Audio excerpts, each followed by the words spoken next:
మండలం ఎర్రజల్లలో మరో 32 బ్లాక్స్తో జగనన్న మోడల్ టౌన్షిప్స్కు పూర్తిగా మౌలిక వసతులతో అభివృద్ధి చేస్తా ఉన్నాం.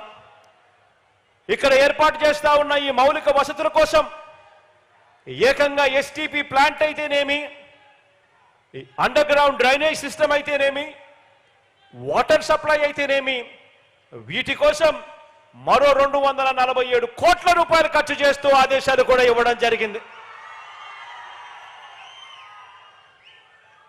ఈ కార్యక్రమమే కాకుండా ఒంగోలు పట్టణానికి, ఒంగోలు ప్రజలకు మంచి జరిగిస్తూ ఏకంగా మరో 334 కోట్ల రూపాయలతో ఒంగోలులో తాగునీటి ఎద్దడిని నివారించే డ్రింకింగ్ వాటర్ స్కీమ్ కూడా ఈ రోజే ఇక్కడే శంకుస్థాపన కూడా చేయడం జరిగింది.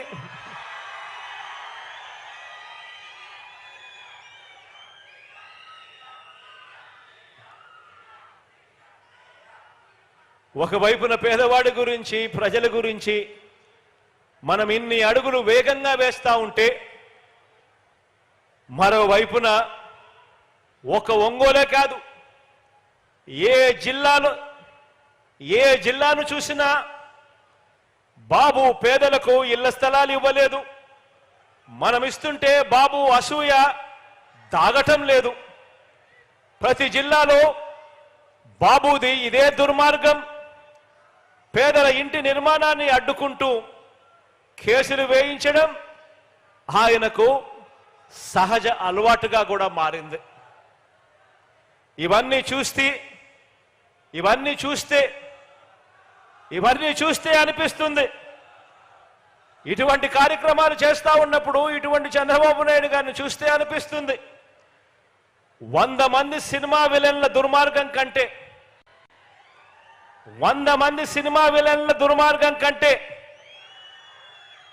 పురాణాలలో మనం కథలుగా విలన్లుగా చెప్పుకునే రాక్షసులందరికంటే కూడా ఒక్క బాబు దుర్మార్గం వీళ్ళందరి విలన్ల కంటే ఎక్కువే అని చెప్పి కూడా ఇటువంటి అన్యాయాలు చేస్తా ఉన్నప్పుడు చూస్తే అనిపిస్తుంది. ఎందుకు అనిపిస్తుంది ఇంత బాధ అంటే దానికి కారణం ఏమిటి అంటే, చివరికి అమరావతి అని వీళ్ళు చెప్పుకుంటా ఉన్న వీళ్ళు చెప్పుకుంటా ఉన్న రాజధాని, అటువంటి రాజధాని అమరావతి అని చెప్పి వీళ్ళు చెప్పుకుంటా ఉన్న రాజధానిలో చివరికి అమరావతిలో పేదలకు ఇళ్ల స్థలాలు ఇస్తుంటే అక్కడ ఇవ్వటానికే వీల్లేదని, పేదలకు అక్కడ ఇళ్ల స్థలాలు ఇస్తే డెమోగ్రాఫిక్ ఇంబ్యాలెన్స్ వస్తుందట. డెమోగ్రాఫిక్ ఇంబ్యాలెన్స్ అంటే ఏమిటో తెలుసా? పేదలకు అమరావతిలో ఇంటి స్థలాలు ఇస్తే కులాల మధ్య సమతౌల్యం దెబ్బతింటుంది అని ఏకంగా నిస్సిగ్గుగా ఈ పెద్ద మనిషి కోర్టుల్లో సైతం కేసులు వేసి కేసుల్లో కూడా వాదించాడు అనంటే, ఇటువంటి వ్యక్తి ఇంత అమానుషంగా కోర్టులో తన లాయర్లను పెట్టి వాదించాడు అనంటే, ఇన్ని దుర్మార్గాలు చేసి కూడా బాబు ప్రజా జీవితంలో జంకు గొంకు లేకుండా ఉండగలుగుతా ఉన్నాడు అనంటే, ఇంతకన్నా అన్యాయం ఎక్కడైనా ఉంటుందా అనే ఆలోచన చేయమని అడుగుతా ఉన్నా.